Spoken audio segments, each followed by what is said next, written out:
So, you okay? So there's a couple things here, but I guess the main thing that I gotta touch on right now. We're just starting to record right now. I don't care. Temple of Doom. What did you say about Temple of Doom? Or was it? I don't know. Wait. Or were we talking about Temple of Doom or Willy Wonka? When what was the thing that we were talking about? And I was like, this is crazy. Was it Temple of Doom or was it Willy Wonka? It was Temple of Doom. It was Temple of Doom. Okay. So I said, and we're going to talk about this one whenever we end up getting, whenever we end up reviewing that movie, because now it's clear that we have to. But you said that, like, you think that movie is better than Last Crusade? I think that it probably is. With that particular series of films, I don't really... Well, I'm not really interested in distinguishing which one... which ones are better there than the other, because they all... bring something different and they meld together so well. That's true.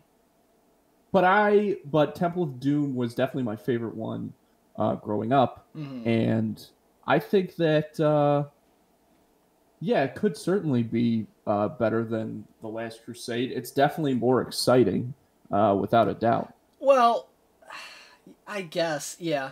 Yeah, it 100%. Well, is. but this Temple of Doom is like, I should say this, but it's true for me. Temple of Doom is great. I think it definitely gets a lot more flack than it deserves, but it's definitely like the filler movie of the Indiana Jones trilogy. Like Raiders of the Lost Ark, huge. And then Last Crusade is also huge. Like, so much character development and story there. And then with Temple of Doom, it's just like this weird side story that doesn't really develop the characters that much. And just... It's the odd one out if you look at all three of them. It's just the odd one out. I guess it could be certainly considered the odd one out because it's the one that doesn't deal with Nazis. True. As far as character development goes, I mean, we definitely learn a lot about Indy's past in The Last Crusade. And I guess he does kind of make up with his dad a little bit.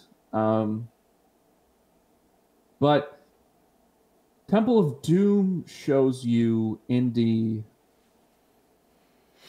when he's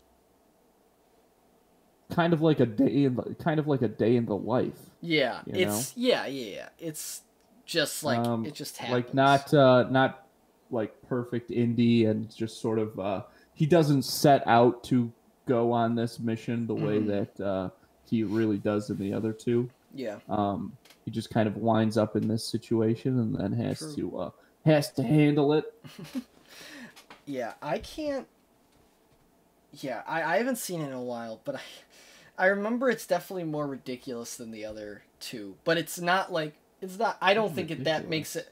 I don't think that makes it bad. Like it's. I don't think there's it's a lot of. Ridiculous. It's a little. It's definitely more ridiculous. There's like so many more outlandish things that happen in Temple of Doom than in the other two, which isn't a bad thing. It's just such as the whole Kalama thing, the whole heart thing, and then with there's just they fall out of the airplane and they have the boat and the boat that's been proven to work. No, Wait, that's been Mythbusters. Didn't Mythbusters say it doesn't work? I have no idea. I was just making that up. No, Mythbusters did do that, I think, but I think they said it doesn't work. Wow, good for the Mythbusters. But I don't know. We'll review that movie in the future, but I think that's interesting. But I'm glad we can at least I brought up Kingdom of the Crystal Skull, and I'm glad we can agree that that name bears no resemblance. I'm not familiar with it. I didn't even hear what you said. Oh, didn't hear the got words, you. So. Yes, of course. Well, on that note... Yeah, but I'm not... You know what? I want to say a few more things about The Last Crusade. Okay. I still There's think like the a first fake one's the better invisible one. bridge. First one Is the best one for me still. People think The I Last get, Crusade's I the get best that, one for but... sure. And then there's that scene in The Last Crusade where he like runs into Hitler. That part's dumb. I can't. When at the Oh, book burning and like Hitler coming through, everybody watch out. Then he's like right there, and he's got the little notebook, and Hitler like signs it. I didn't even remember that part. That's funny.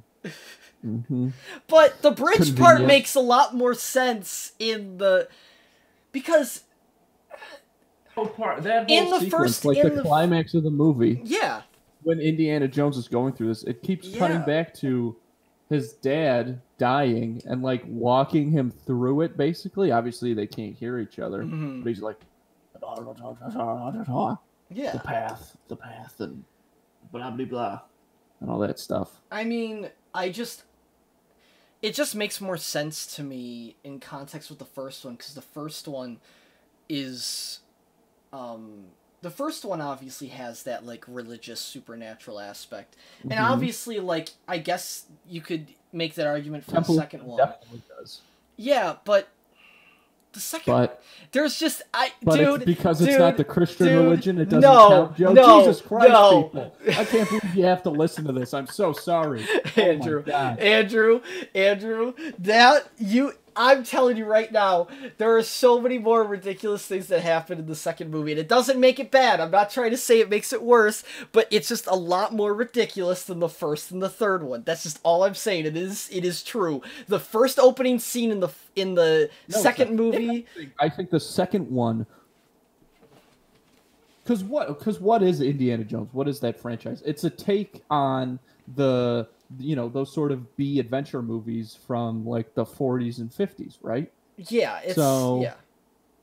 if anything, Temple of Doom embodies that way more than the other ones. Because they have to deal with so many traps, and ancient foreign artifacts and stuff like that. Okay, but wouldn't you also rather it be more of its own thing than be a lot more like those movies? Because that's why the first and the third one... It is still its own thing. Those things are not mutually exclusive in any way. Okay. I just think the second one is just kind of a lot more out there than the first and the third one, and it doesn't make it worse. I can see I don't think it is there's a distinct difference. If you watch the first to the second and then the second to the third, there is a distinct difference. It's insane. Because the first one and the third one are very similar. Yes. Because they both deal with Christian objects, and the antagonists are the Nazis. Mm-hmm. I also think like writing wise, it's like it's different, and I'm curious. I'd have to look it up. I'm curious if the writing team was different for Temple of the Doom, and if it was the same for Last Crusade and Raiders, because that would make sense. Right.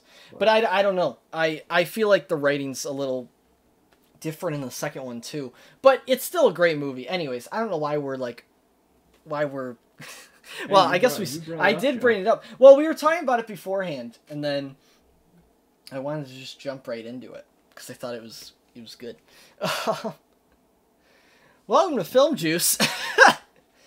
The show where we talk about Temple of Doom. We are, we are the main source to go to for Temple of Doom. We also sometimes talk about movie news and movies and shows and all the like. Yeah. You know what? Fuck you. What? It was different people that did Temple of Doom. Not different director though, right? Wrote. I don't know. Because Spielberg directed. I think Spielberg did all of them. Yeah. But it was a different writer for that one? Yes. Okay. It doesn't make it bad, it's just I think it's just kind of noticeable that, like, they're yeah, I mean, it for sure is, but I think it's points against it. But, it definitely is probably one of the most fun. For sure. There's a lot of fun moments in that one. Oh, I love the minecart scene. Anyway, I always wanted them to make that a ride at Disney World. I always thought that'd be the I coolest think fucking they ride. did. They might have. They might have like. It might have At like been. Disneyland or something. Oh, maybe. Yeah, I haven't been to West Disney. Coast. God damn them. Manifest destiny. um, uh, what did I want to say before we jumped into it? Oh, before we go into movie news, there's two things. One thing, so you know how we talked about a couple weeks ago that Regal. Well, first we talked about theaters opening back up in our area, and then which I actually don't. I think that's going to be rescinded in my neck of the woods because of the like new stuff that came out with COVID and stuff. But you guys are fine, it seems. What was I saying? So we were talking about how movie theaters are opening back up. We also talked about how Regal, like, went I think they went bankrupt or they're out of business or they're closed like officially for like they're just going to be closed. Well, the Regal near me is open. Yeah. So we talked about because there was a whole thing talking about how Regal's going out of business, and then. Right. I also was just about to say I saw a Regal, not going out of business doesn't mean out of business, right? Yeah, so not the one near me, not the one that you know that I'm talking about near me. There's one, kind of like in like South Buffalo that I didn't go to it, but like I was in the plaza that it was in, and there was one. It was like the lights were all on. I don't know if it was open, but like the lights were all on and like it didn't look like it. There was cars in the parking lot. So like, I don't know. I was like, didn't you guys close? So then I looked it up and it seems that the parent company to Regal is like shutting down because they lost so much money. But so I guess some Regals are out of business, and like it said officially that they're closing all of the stores. I mean, all of the theaters in America, but I guess they haven't done it yet. I don't know. It's weird. It's very strange. That like I'm reading one thing and I'm seeing another, right? So like, I don't know. Well, I mean when they say like we're going to shut everything down, that doesn't mean like the next day everything's closed. True. You know, these things it's a long process. Yeah. I mean, yeah, that's true. I mean, it took Blockbuster. It took Blockbuster forever cuz I remember Blockbuster like obviously went bankrupt. But they Blockbusters were still open for like a year or two. And some that one. Yeah, and some Blockbusters stayed open because the owners just kept paying or whatever they do. But yeah, so I thought that was very interesting. And that makes me happy for the future because I don't mind AMC. It's just there's a lot more Regal where we are. At least where I am. There's a lot more Regal than AMC. There's like one AMC around where I am. And there's like a way more Regal. And also like Regal IMAX, like I don't even know if AMC has IMAX. So like that's like good point. I don't know. Like whenever I go to a theater, like not whenever, but when one of my favorite things about going to a theater is like the like special occasion when I get to see a film in IMAX. The last one I saw was with you was Endgame. Oh wait, no. It might have been It actually no, it was Rise of Skywalker. I saw that in IMAX. Because it wasn't even because like I really wanted to. It was just because that was the showing that I had to that I ended up going to.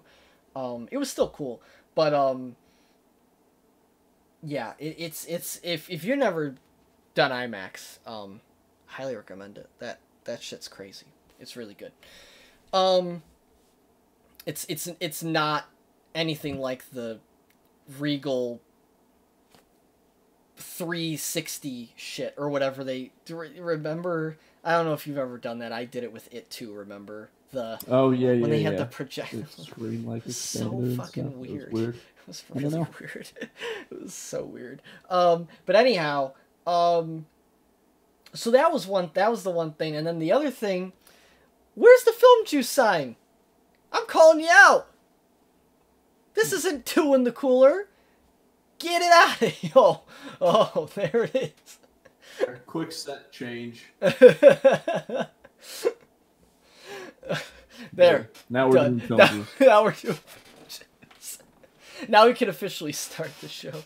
Yep. I you know what I can't wrap my head around, and I just don't have enough brain cells to process it. I think I don't understand how everything in your background isn't mirrored except the sign is mirrored, and that I don't understand. Like the sign is backwards. Like the 2 in the cooler sign is backwards, but everything else is not backwards, and that doesn't make any sense to me. Like I'm very confused. Like, do you know what I'm talking about? When we record 2 in the cooler, it is mirrored. Oh. So I just have that, that sign is backwards, so that it shows up correctly. I was like, am I like missing something? Like, how is that possible? Okay, I got you. Well, that solves that mystery. Tune in next week for Unsolved Mystery. Oh, that's copyright. Probably can't say that. You can say it. You can say this mystery is unsolved. They're not gonna have like the fucking blue-haired lawyer from The Simpsons like walk into Scooby-Doo and be fucking like... Shaggy busts in. Oh my god, dude! I'm gonna write that down right now. Wait, I want to do I want to do one of the Scooby-Doo movies as a throwback. Like the live action one. That movie's fucking. We could always do Scoob 2020. No, still conveniently available for rent or purchase on Amazon. You know what's funny? You went off. Be sure to go out and get it. Let's get some eyes on the project. You went off of that project for a bit because obviously Double Shot for Love took over. Oh yeah, that's what I forgot. Yeah, I switched. Well, because that movie, it passed, and so then I had to switch. So now my Twitter account is still technically dedicated to Double Shot at Love. But then you started posting more Scoop stuff again, so like it came back. Yeah. Well, it never dies. It's a scar on your heart that never leaves. Never leaves. Okay. Never fully heals. And that's just the power. That's the power of Scoob. Let's get shirts going. Let's get it going. Okay, see, that you can't do. No. You could... Like, we can't say Unsolved Mysteries, but we can sell shirts that say Unsolved Mysteries on them. Nope. Just like how we like how we have to change our trademark if we want to get shirts. That pisses me off. It makes sense. We can't do the juices loose. Yeah. Sadly, we can't. Okay. We can't steal that. Sadly. Let's. Okay, yeah. Let's get right into the movie news. Talk about first. There were 2 very unfortunate deaths. Yeah. Sean Connery died. Mm-hmm. And Alex Trebek passed away recently, which is very sad. It is. Because I feel Sean Connery was 90 years old, man. Yeah. And Alex Trebek was 80. Yeah, and I mean, Alex, he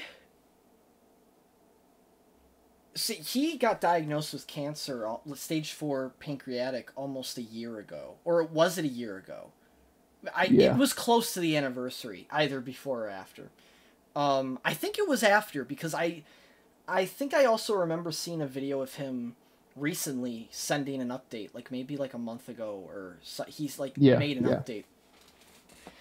And he like that that guy's he's a legend. Like he's like I mean, he is he's he, there's no person that can ever fill those shoes.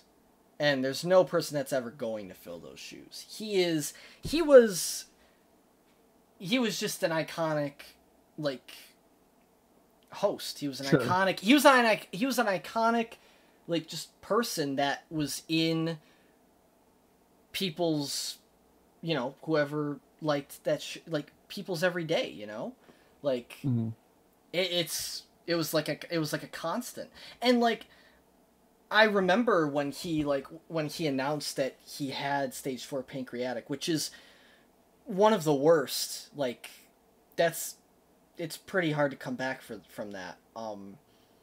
And he was like, I'm still gonna do the show, and he did the show, and it honestly like didn't.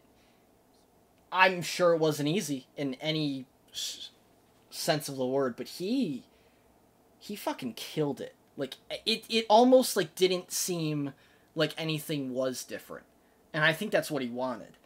And yeah, without a doubt, it was like how strong you have to be to do that is it's crazy, man. It's nuts, and it's definitely a loss, like for like it really is. Oh yeah, you know, with game shows, you know, like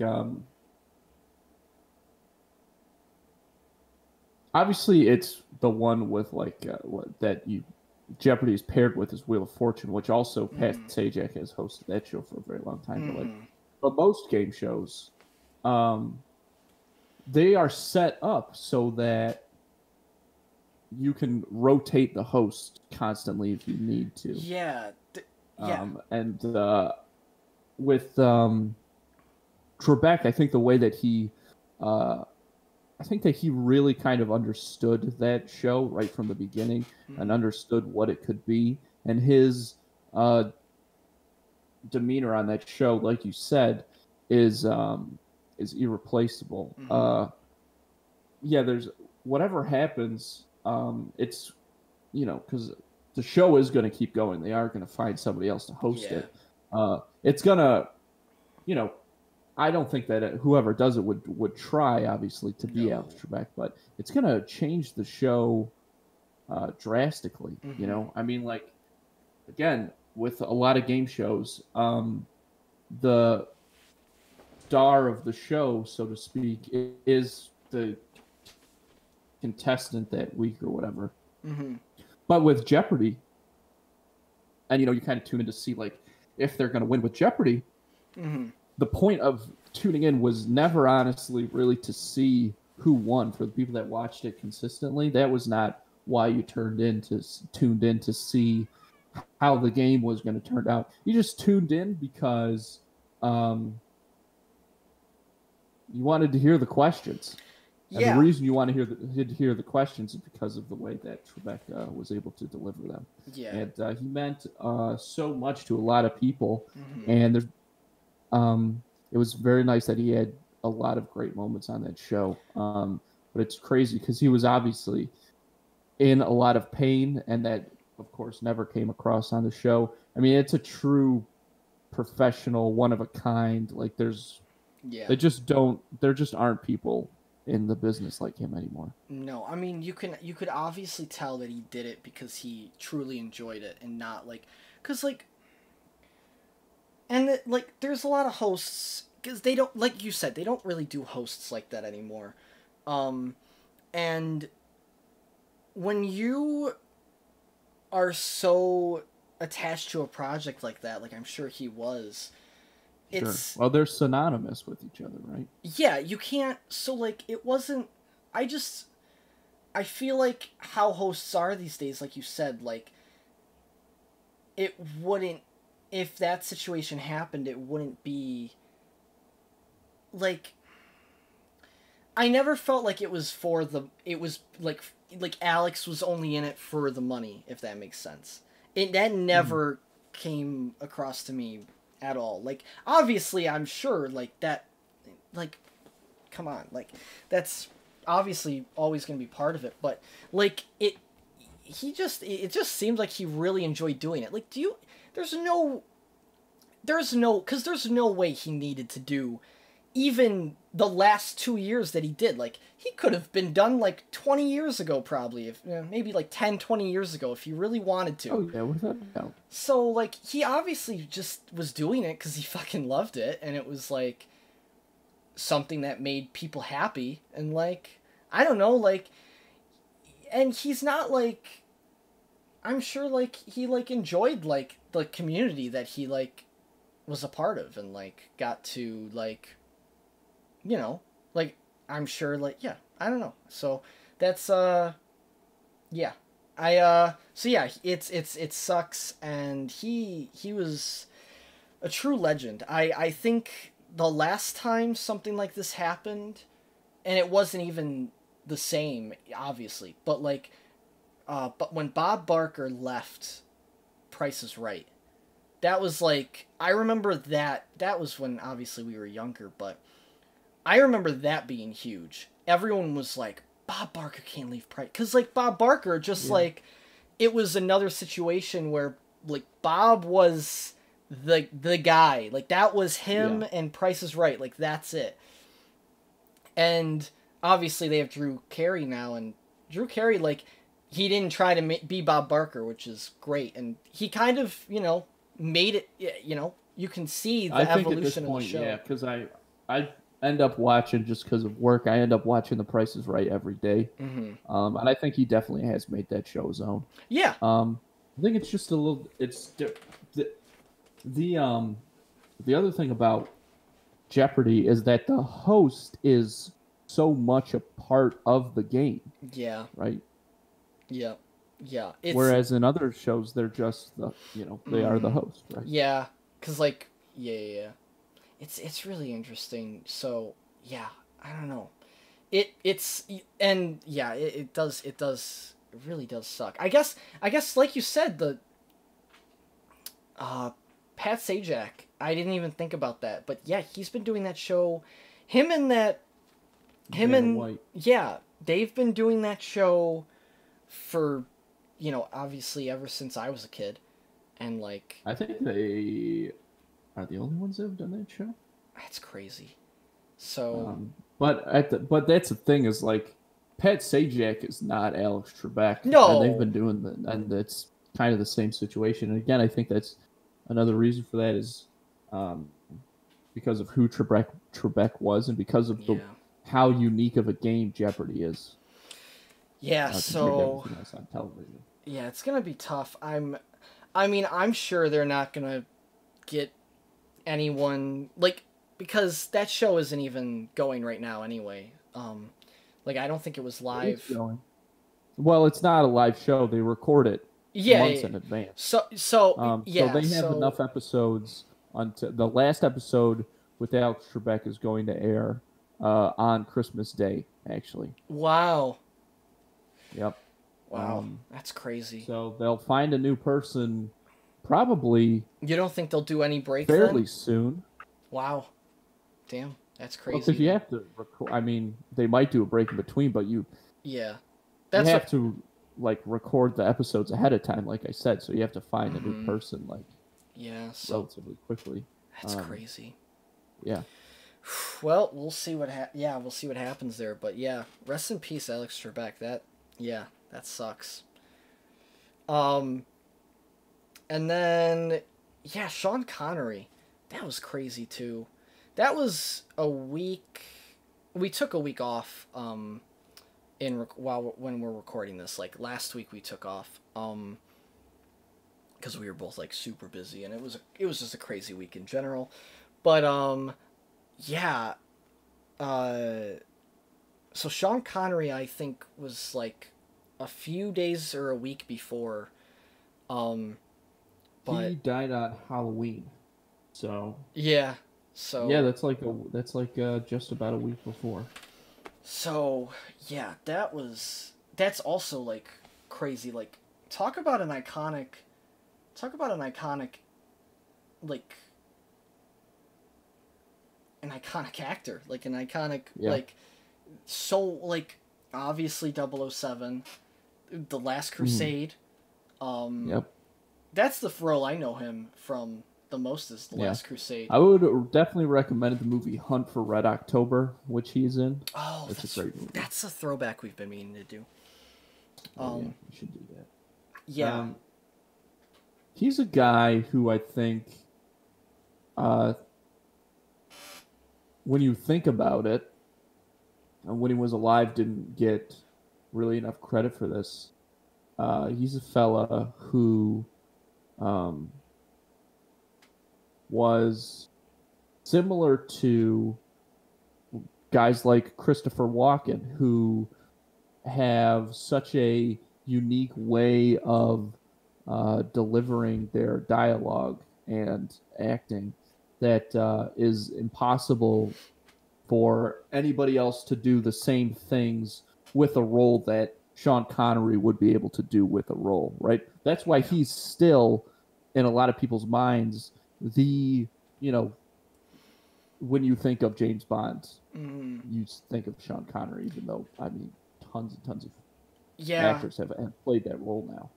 I think Sean Connery is like everyone's, not everyone's, but he's a lot of people's like pick for like, James Bond, like you said. Was he? No, was he the first or was he the second? I can't. He was the second. He was the second. Or he might have even been third, but I know he wasn't first. Because the first was yeah, because I had a feeling he wasn't the first. I can't remember the actor's name for the first, but it was also another big actor from what I remember. I'm gonna look that up because the first actor that did it, he played that role until he was insanely old. Mm-hmm.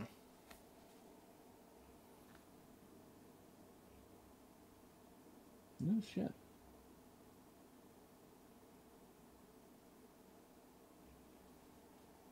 Oh, it looks like it was Sean Connery was the first one. Yeah. Holy crap. That's crazy. I did not think that.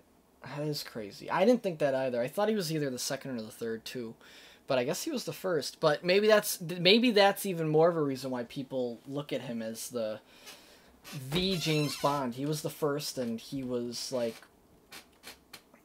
shaken not stirred. That's like, shaken not stirred. That's still like a huge. That's, I mean, line. There's only like two things that you think of when you think of James Bond, and it's him saying his name and then his drink order. Yep. And like, yeah, I mean, I have seen a Sean Connery James Bond. I just haven't seen one in so long. The memories I have of Sean Connery as James Bond were when they would show up on TV, and because I was like little, and they'd show up on TV and my mom would like be watching it. And I would just be, watching it, like, in the living room, just on the TV. But, I mean, I remember liking them a lot. I mean, the main role that I remember him from and know him best with is easily Last Crusade, which he killed. That was a great performance by him. His accent is not great in that movie. Well, I'm going to say that. Yeah. But he does such a great job, and he and Harrison Ford had excellent chemistry in that movie. They did. They really did. Harrison Ford is a wild man. I'm just like, that's just a statement. Like, Sure. Well, he's been in like 6 plane crashes. Jesus Christ, really? Nah, he's only been in like 3, I think. That's still what?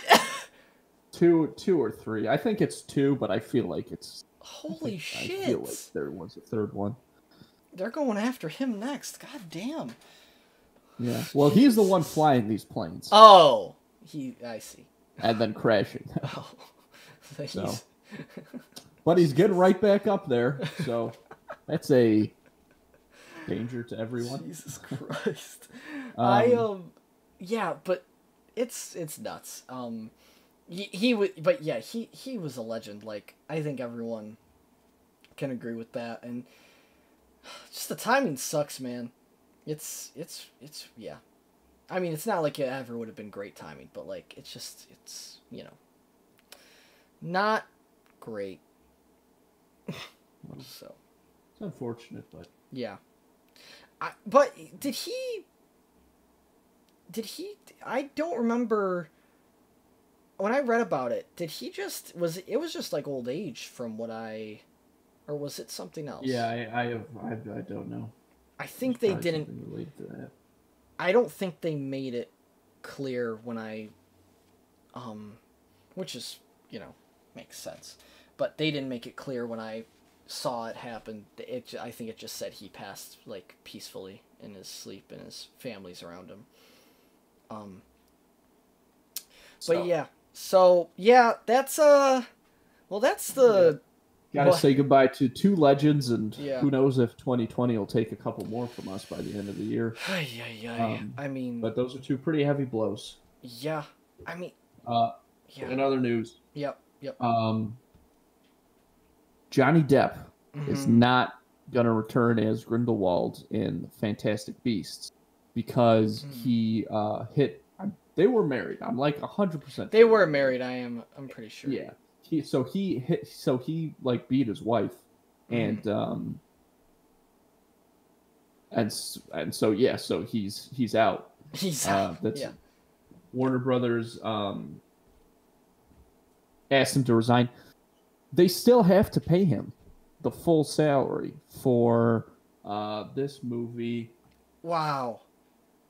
He's just gonna get paid for doing nothing? Well, that's how contracts work sometimes, Joe.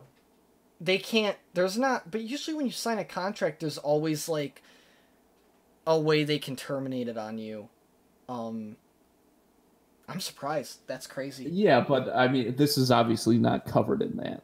Yeah. Wow. That's nuts. So yeah, so he's still gonna be getting paid. Which I mean, that's also like. I don't know if it were me in a position like this, like that. Yeah, like that's not like a cool consolation. No, that sucks. But yes, they still have to pay him, which I mean that's Johnny Depp. I don't know, man. He's gonna have some rough times because he was in a ton of debt. A couple years ago, and I don't know how much the last Pirates movie. Yeah, man, you didn't hear about this? Johnny Depp was in an insane amount of debt. I wonder why. He was just spending money like crazy. Oh, well, that's not good. No, I know he had a huge drug. Right, you are. Too. I know he had a huge drug problem too, and probably still possibly does. Because like. When I did see some of the court stuff that I did see, like when it first started happening, I like checked into it for a second, and like a lot of it was like him being coked out of his mind and like, and I think like heroin and shit, and so fun stuff. Right. But I didn't know. I don't think that's a problem he has anymore. But I just know, the big kind of quote that was going around when it came out how bankrupt he was about how much he spent on wine. His like monthly wine budget was like millions of dollars. Jesus Christ. And so, somebody asked him about it. I know he got in trouble. They were like, hey Johnny, you're spending all this money on wine. Like, is it true that you're spending, all this much money? He's like, no, it's much more than that. How dare you? Yeah. I also spot on Johnny Depp. I'm sure it didn't help with the whole Australia stuff, because didn't he get in trouble with the Australian government for like his dogs, and he had to pay like a fine or whatever? Maybe. That was a whole thing. Yeah. That was a whole thing. That was when he was still with, I think, his wife. Right. So who are they looking at, Joe, to replace him? Mads Mikkelsen, which is a great... Mads Mikkelsen? Isn't that his name? Pretty sure that's his name. Whose first name? I mean, I'm going to look this up. But whose first name? Oh, Mads Mikkelsen. Didn't I say it right? His first name is Mads. Have you never? Yeah, you did say it. You did say it right. Okay. Yeah, I had no idea that was this guy's name. Oh, Obviously, really? I recognize him Yeah. from, everything that he's been in. Yeah, no, dude. Mads Mikkelsen. Um, That's like a Superman villain name. That's like he Mr. plays. Mikkelsen. Well, he plays a villain in like everything. So. Yeah, well, he's obviously very Dude, good at that. I gotta tell you, this makes me really excited because Mikkelsen. not only be fucking great as Grindelwald. Oh, actually. yeah, that's what I'm saying, dude. Like he is gonna be incredible as Grindelwald because not only do I think Johnny Depp was fine as him, but like it's not like he did anything that like another actor can't do like equal or better here's in the that thing role. is if Mads Mikkelsen if Mads Mikkelsen, oh my god, I just want to say that name forever. If Mads Mikkelsen ends up being Grindelwald, what he's gonna do is bring such an aura of malice Sinister. and a menacing presence to this role. Yeah. Yeah, sinister. That is really, I think, going to help this character and probably this franchise, which a lot of people, the way that the last one ended, a lot of people kind of criticized it. Oh yeah, the second one sucked. And we know that Grindelwald is supposed to be like this insanely powerful, like dark wizard. Like that element of dark magic is something that Mads Mikkelsen is obviously going to be able to bring really well, as opposed to Johnny Depp, who's kind of like a more like menacing in a way, but just kind of definitely more of a whimsical, like theatrical. Mainly a whimsical presence. Right? Yeah, so I mean, all I have to add is if you have oh my god, his full name is Mads Dittman Mikkelsen. Who is this guy?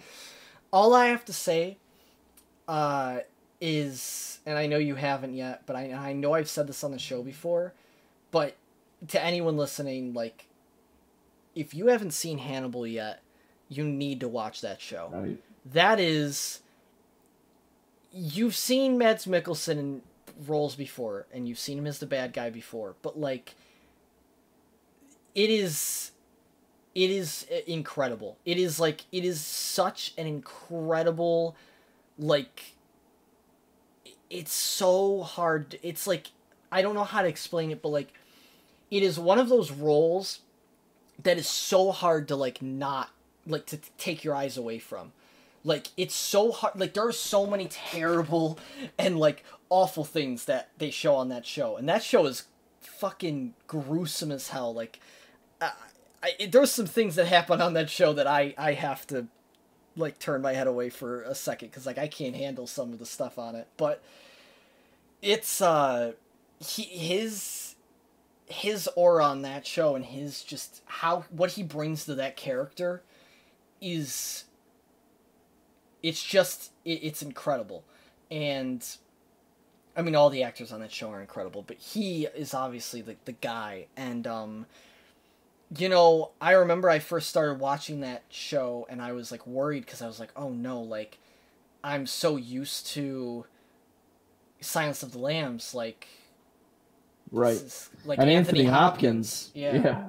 Like I'm like I don't enough said. I don't know, man. Like Anthony Hopkins is the one, right? Like, and it's not even like trying to compare it. Like Mads Mikkelsen didn't even like, he just took the character, made it his own, and is just like, and the best part is you can see how he's like setting it up for like the character that ends up being in Silence of the Lambs. It's great. It's incredible. Anyways, I'm just saying Mads Mikkelsen is a great actor. If you guys listening were not convinced, don't worry. He's gonna kill it.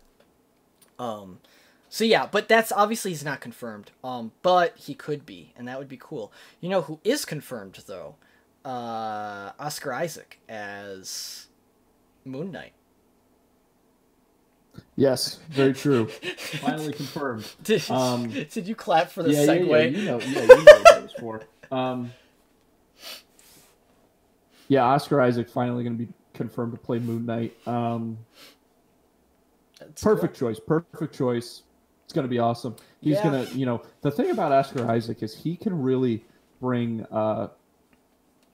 so much duality to a role. He can have a guy, he can play a guy in a very intense way, and also mix in some lightheartedness very easily there. And I don't know if that's something that they'll do with Moon Knight. I feel like that's something that is kind of a part of the MCU in general. Yeah. It would be very cool if Moon Knight was kind of like a lot darker than most of the MCU. That could be a cool thing. It could be. But darker for the MCU, like there's always going to be a cap on that. You know what I mean? Yeah, I mean they have to mix it in with everything else. Yeah, I mean that's what they kind of tried to do with Thor, and obviously that didn't work. Like Thor 1 and Thor 2 were like their most edgy early films. I disagree with Actually, that. no, Iron Man was their most. Iron Man was pretty dark. The first Iron Man, like, I rewatched it recently. That movie, like, is way more like. I can't believe that's an MCU movie. Like, they don't make the MCU movies like Iron Man anymore. Like, there's like a lot of blood. There's a lot of like it's like a really gritty movie. It is a very gritty superhero movie, and they really do not make the MCU movies like Iron Man anymore. So actually, I take that back. Iron Man is like the darkest I think I've seen the MCU go. Maybe the Incredible Hulk. Yeah, probably Incredible Hulk. But again, even that first Iron Man, like I feel like that's still a pretty light movie, in a lot of ways. Like it's so much so an adventure movie. That there's just sort of a fun. The intro is dark as hell though. Like the intro, like the first like 30 to the first act of that movie is really like dark. I don't know. It's intense, but I don't know if dark is the word. Okay, that's fair. It is intense, that's for sure. That's fair. The second Iron Man, I feel like they tried to get dark too. It's interesting. I don't know. They actually, you know what? Now I'm thinking about it. All the Iron Mans have that like kind of intense feel. That's just like kind of what they all like have in common. So yeah, you're probably right. It's more intense than dark. So yeah, So is Incredible Hulk the movie we're going with for like the most dark MCU film? MCU movie? Thor 2, I still think Thor 2 was... Thor 2 is not like... Thor 2 is not like dark though. Like Thor, like those Thor movies are in a way more serious because of just the way that they were trying to do that character. Mm-hmm. Yeah. But again, dark is not the word I would use. Mm-hmm. There's definitely more of like a heavy fantasy element that they tried to incorporate in those movies. Yeah. And whereas I would say the idea of, like I said, the first Iron Man, for example, being an adventure movie and just inherently having an element of fun in it, that fantasy type thing had an element of, whatever. Darkness, for lack of a better term. But I wouldn't really say that's what that was. But darkest MCU movie? Darkest MCU Age of Ultron was pretty... Ooh, you know what? That's not bad, actually. Because Age of Ultron, like... That's not bad. That's the one where everything... But what about just fucking Endgame? Or not Endgame, Infinity War. War. Infinity War! What the fuck? Wait, yeah, Infinity War is literally the Empire Strikes Back of, like, Marvel. Like, the bad guy wins. like, That's literally, you're right. Infinity War is I can't believe we didn't. Well, I think it's, but the outcome of Infinity War is super dark, and Endgame is also, it's interesting. Yeah, those movies are pretty dark. Infinity War ends dark, but Endgame starts dark, and Endgame I feel like has a lot more moments until the end that are pretty hopeless. Yeah, for sure. So yeah, it's very interesting. That's why the end of that movie is like such a payoff, because the whole movie you're like, it seems pretty bleak, and then not the whole movie, but like, because obviously you know it's gonna somehow work out, but like it's still pretty bleak, and then like and then all of a sudden you just hear on your left, and that was, I'll never forget like looking over at you and like the crowd just, oh, it was nuts. Movies, I'll never forget that. I'll never forget watching that movie in the theater ever. And that's the thing I miss most about the theater, easily. But anyhow, that was a tangent on its own. But yeah, so I think that's it. That'll be interesting. I agree with you. That'll be very interesting with Moon Knight. Speaking of dark superhero stuff, let's get into it. Dude, The Boys season 2. I feel like you're like Qui-Gon and I'm Obi-Wan, and you're like, God damn it. I don't know if that's true, but for my ego, I love that comparison. Because I love Qui-Gon. Oh, dude, Qui-Gon's the coolest. Coolest Jedi. He really is one of the coolest Jedi. He's fucking awesome. Dude, Qui-Gon. I could talk Qui-Gon for hours, so... We only have one movie with Qui-Gon, and then you're like, dude, Qui-Gon? You don't even know. You don't even know, man. Oh, fuck. Okay. So, holy shit. So, The Boys, yes, The Boys Season 2. It's been out for a while. The whole show, like, we've been actually meaning to do the Season 2 for a while, because the season finale came out like a month ago. But, you know, it was really hard to fit in with all of, like, because Halloween was like a huge month. So anyhow, we're finally doing it. We did, The Boys Season 1 was either our first or second episode of Film Juice, the podcast, which is pretty cool. I remember we did Stranger Things 3 as one of our first episodes, and The Boys. So, and that was when we still did it in person too. That was wild. So I think I got a tattoo like around that time. That was crazy. So anyway, The Boys Season 2. If you haven't seen The Boys Season 1, don't listen to this, because there's gonna be stuff inherently spoiled, and I'm not gonna feel bad about it. Just watch Season 1 of The Boys before listening to this, and then you're good to go. Yeah, that's your warning. This first part of, and by the way, before I get into it, there's gonna be no throwback this week. Shocker. This is gonna be like a Boys special episode. That's what we're doing. Because The Boys, it's 8 hours of TV to talk about, and we also want to do we're gonna do a spoiler talk after the non-spoiler talk, so that's kind of gonna fill in. So it'll still be content. Anyway, so yeah, this is non-spoilers for The Boys Season 2, so don't worry about it if you haven't seen Season 2 yet, but have seen Season 1. Listen on! Anyhow, yeah, so, The Boys Season 2. Federal authorities have initiated a multi-state manhunt for William Butcher.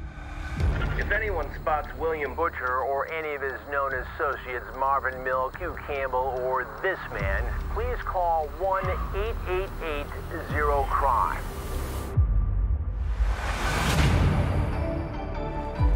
world still needs superheroes. So let's get out there.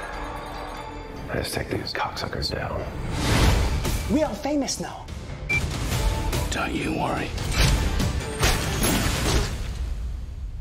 Daddy's home. Okay, so yeah, it's nuts. God, I can't wait to get into this. You've been trying to get me to watch this show for a minute. I mean, obviously I was always going to watch it, but you watched it. Mm-hmm. Did you watch it week by week, or did you watch it all? Yeah, I watched it week by week, like, as it was coming out. Damn. I'm curious how that experience was, because, like, after binge watching it, like, I can't imagine not binge watching it. Like, that would have been tough. So, anyhow, yeah, so The Boys Season 2, where are we? Well, when we last left off, Homelander killed, she's not in the season that much, so she's really not in the season at all. So, other than, like, flashbacks, so I can't think of her name right now. Madeline Stillwell, played by Elizabeth Shue. Madeline Stillwell, played by Elizabeth Shue. And yes, I also just forgot to do this. Okay, so yeah, Madeline Stillwell, Homelander killed Madeline Stillwell, framed it on Butcher, and then at the very end of the season, last season, we saw that Butcher has, Butcher's wife is alive. We thought she was dead. She is alive, and she was raped by Homelander, and we see that her kid, she has a kid, and her kid is Homelander's son, because he has, like, we can see, like, the laser beam eyes. And that's kind of where it ends. And then it literally ends right there, and then that's what we were left with. So there's a lot left open for this season already. So we pick up with... Oh, and also A-Train, this is important. A-Train saw Starlight helping Huey and MM and Frenchie get out of that one situation at the end of that last season. And A-Train saw it. Starlight, like, kind of had to fight him off for a second. He had a heart attack. And she saved his life. Or, well, we don't know, I guess. She got him breathing again, but he's in, like, rough condition. And, yeah, so, she's still at Vought Tower, and, Huey, Frenchie, and MM, and, also, did they ever name her in this season? Yes, Kimiko. Kimiko. And they're all in hiding, basically, and they're trying to figure out their next move, to get out of hiding and to be able to not be wanted, because they're currently wanted, like, all over the U.S. And they have no idea where Butcher is. Butcher is missing. So yes, that's I guess I should. And then there are some new Supes as well. I don't know how much to say. The trailer does show Stormfront. So there is a new hero, Stormfront. I don't really want to talk about, like, why she's there or anything, but Stormfront is a new hero. She's a new member of the Seven. Yeah, she's a new member of the Seven. And Ashley Barrett also replaces Stillwell as in her role. So she's gonna try and do that. And yeah, the Deep is kind of still doing his own thing, and that's where we're at. You could say that again. That's where we are at. I think it's decent. It's one of my more clean intros. So yeah. I don't even know where to start. Andrew, you want to start us off here? What Yeah.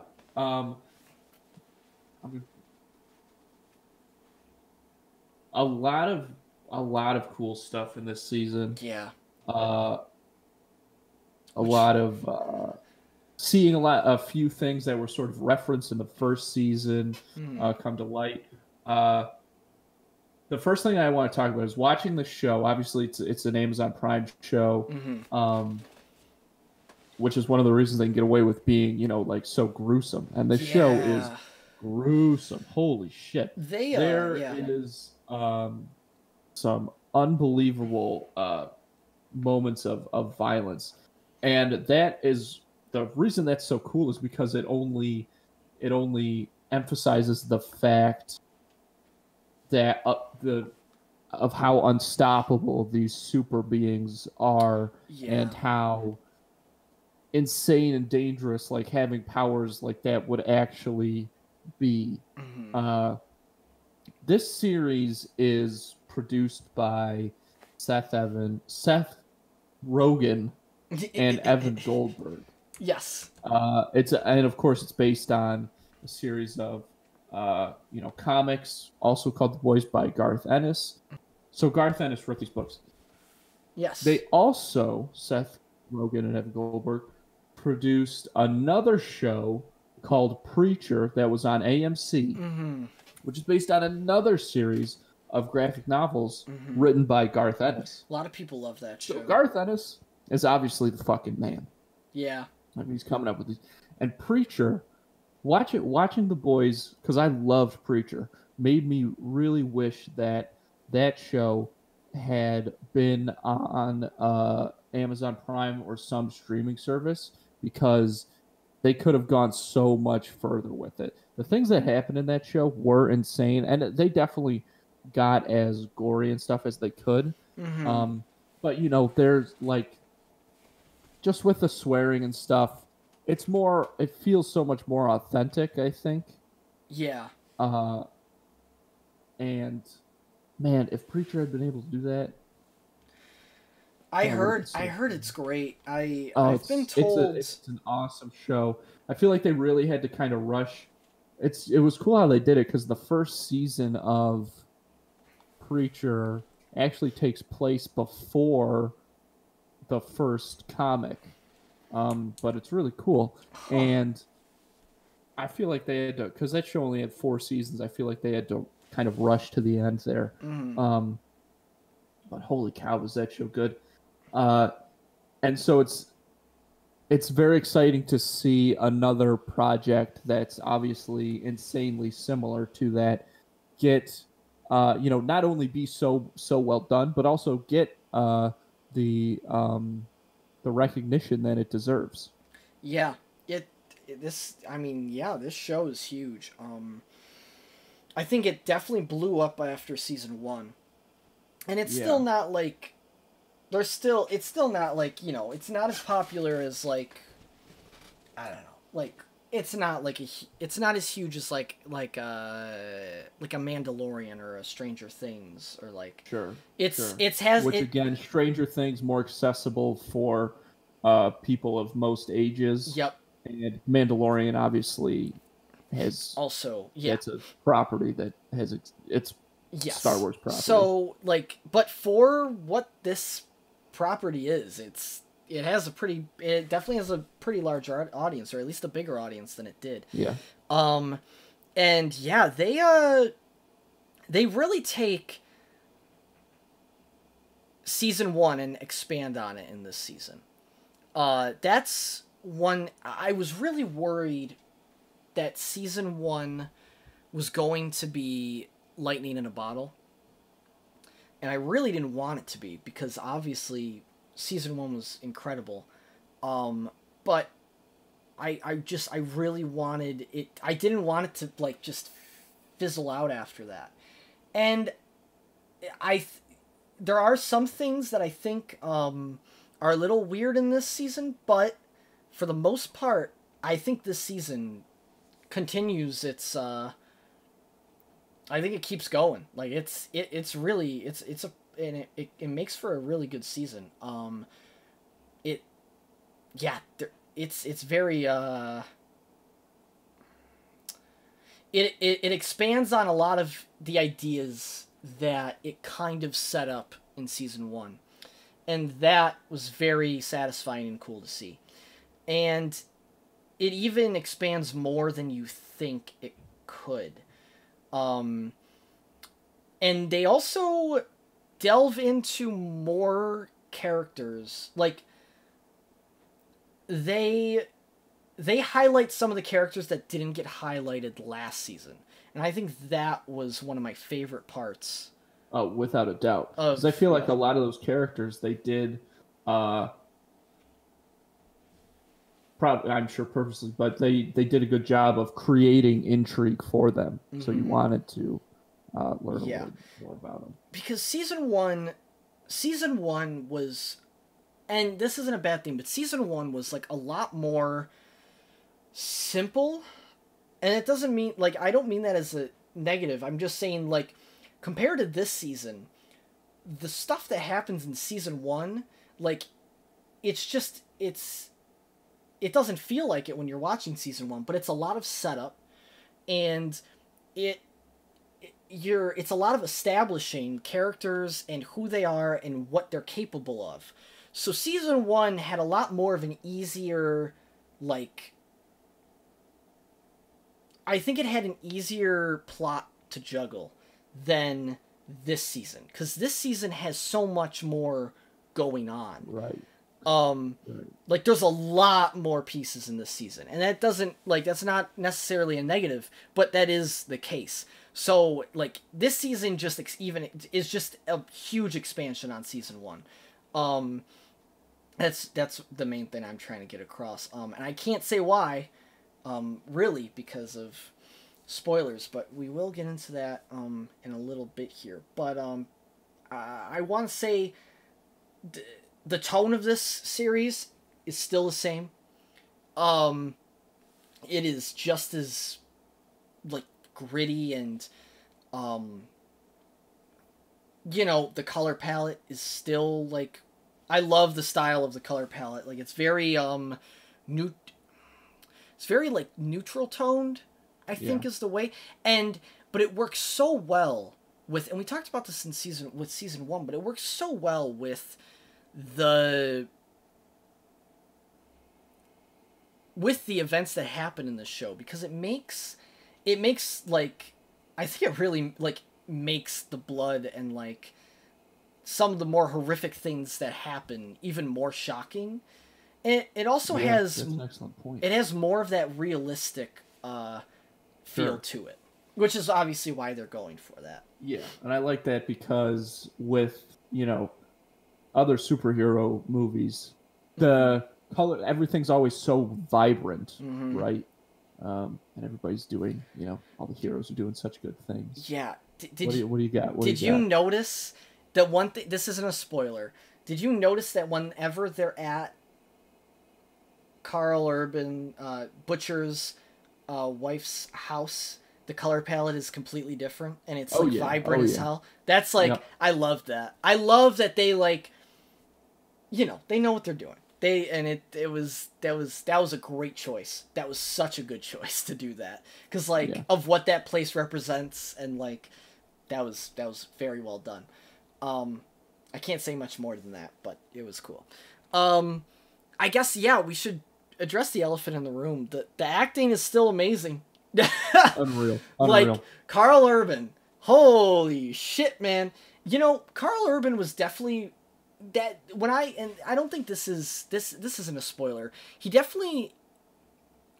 kind of takes a little bit more of a backseat in this season. Not in a bad way, but he's not. When I look at this show, season 2, the main character's definitely kind of shifted a little bit. Carl Urban's still, like, a main character, but he definitely gets less. I don't know. I think he just. Okay, here's the thing. Mm-hmm. He has so much of his own stuff going on. Yes. That character. Yes.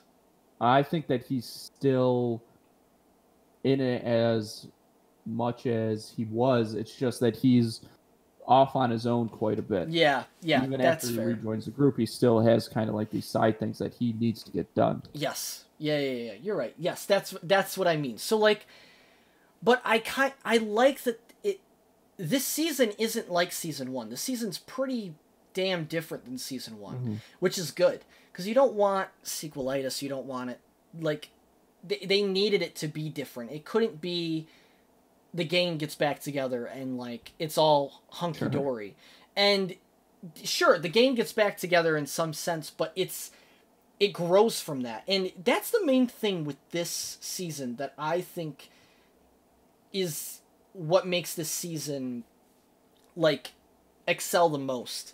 And that is the character development of the characters that were established last season. Yeah. It's really good. There are some characters that you could definitely see as two-dimensional last season that definitely get...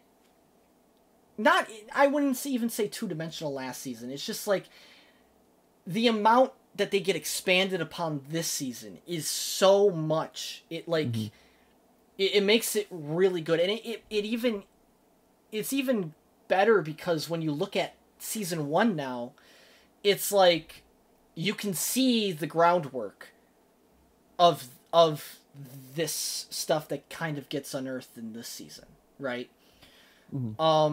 So they were like, they were obviously planning all of this, and it was obviously like set up.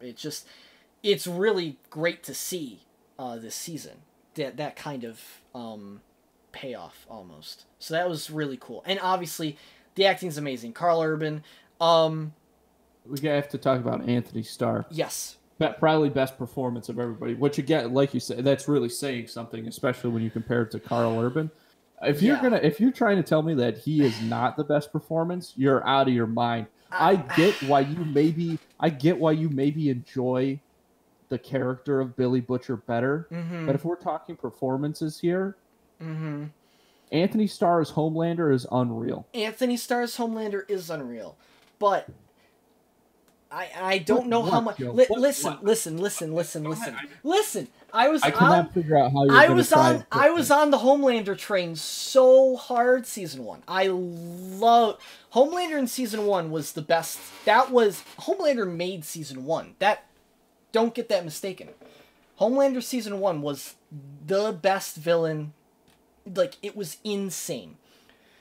I don't know what I can say to not, I really have to ride a thin line because they purposely did not show a lot of Homelander in the trailers of season 2. So, but his character does take a shift. His character takes a massive shift this season. Yeah, I would say several. You're right, shifts. Several. And I'm not sure I understand why, but this doesn't knock Anthony Starr's performance. Anthony Starr's performance is still incredible, but I don't know how much I love the shift that they kind of brought Homelander, and that is something we're gonna have to talk about in the spoiler because I literally can't say anything more than that. All right. But I'm not the hugest fan of where they took his character. I don't think it's necessarily terrible or bad. Sure. I just, we'll talk about it more in the spoiler section. We'll talk about how, you're an insane person. We'll get into that in the spoilers. Okay. But Anthony Starr is amazing performance, obviously. I don't know. I think so. Yeah, I agree with you. It's an amazing performance. I just don't know if it's like my favorite performance this season. I'm okay. It doesn't matter if it's your favorite or not. What I'm saying is it's the best one. Yeah. It is. Because I literally just said to you, like, I get why you like the character. I'm assuming you like character of Billy Butcher better. Yes. Just because I know you. Yeah. So I got you. Yeah. I definitely think that's true. Yeah. Anthony Starr still brings it. Like, no matter what, like, you can't say he does. Like, he's still as much Homelander as he was, and his performance is incredible as Homelander. Oh God, when we get to talk about some of this stuff, holy shit, that character. But I think some other performances were brought out in this season, and I want to specifically call them out.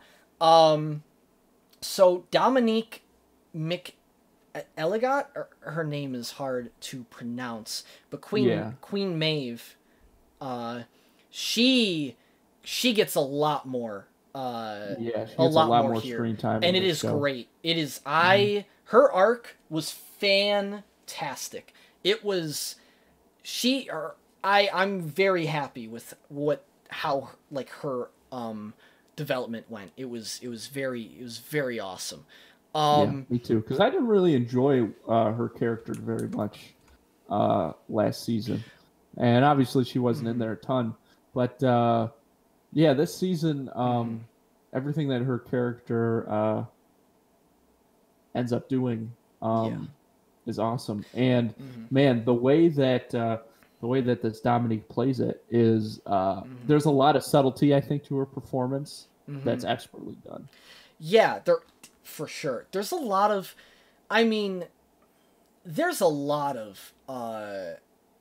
we haven't even talked about it yet, but there's a lot of the first season touched on, marketing and real world events, running these superheroes like they're a corporation. Yeah, and it touched on it, and obviously it was more than. This season expands on it even more, though, and I don't want to give away what her role is in that. I'm sure people could guess if they watch season 1, but what ends up, the way they take it with her character and the marketing for that was spot on. Obviously, there's a lot of things on the show that they show in marketing that is clearly exaggerated, because, and in some cases isn't exaggerated, but, they're obviously, poking fun at the media, in this show, in how they handle certain things. And I think that is very, very obvious with her arc. And it was very well done. We can't really talk about what it is, but it was very well done, and I think they hit the nail on the head with that whole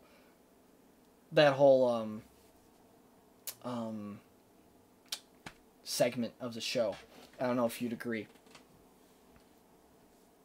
I think that's spot on. For sure. Yeah. So they also they do that with the Deep's character too. The Deep's character. Oh yeah, I want to talk about that. Yeah. That whole deal. I love what they did with his character.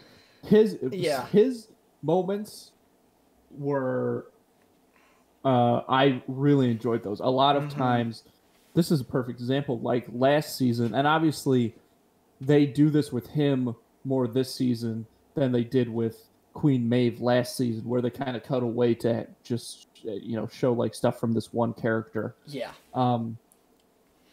But with this season, the way that what is his name? He's got a great name, Chase Crawford. The way that Chase Crawford plays the Deep, holy crap, man! Yeah, so good. I love that character. I think it's hilarious and also nerve-wracking and endearing, everything that character is going through, and Chase Crawford plays him absolutely perfectly. That's so interesting to I love Chase because he's so desperate, Joe. Yeah, he's so desperate. All he wants to do is get into the 7. Oh, of course. That's why he's playing it in kind of a way that is, a little ignorant, a little foolish. Certainly, that's all from desperation. Oh, for sure. I just think where they took his character is very interesting, because they obviously. I can probably say this, but it has to do with, kind of like a mock Scientology, group. Yeah. I won't say any more than that, but that's kind of what his whole deal is. And I can't say much without spoiling it, but there are some things that I didn't love about the way he fit in this season. Even though I liked, like, that whole element that they added in. Feels so different from everything else. Yeah. Feels a little shoehorned, definitely distant from everything. Yeah. I feel like it's leading up to something. I do too. And I think that...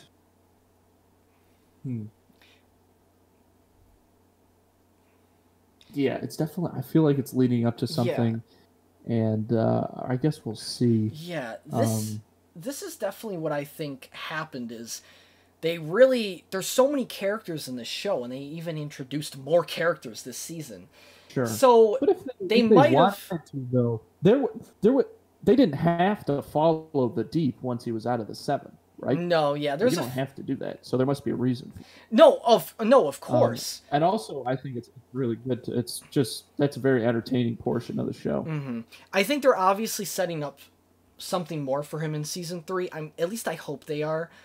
But this season, the way it was executed was more along the lines of they really didn't know where to put him or how, like, to really fit his arc in.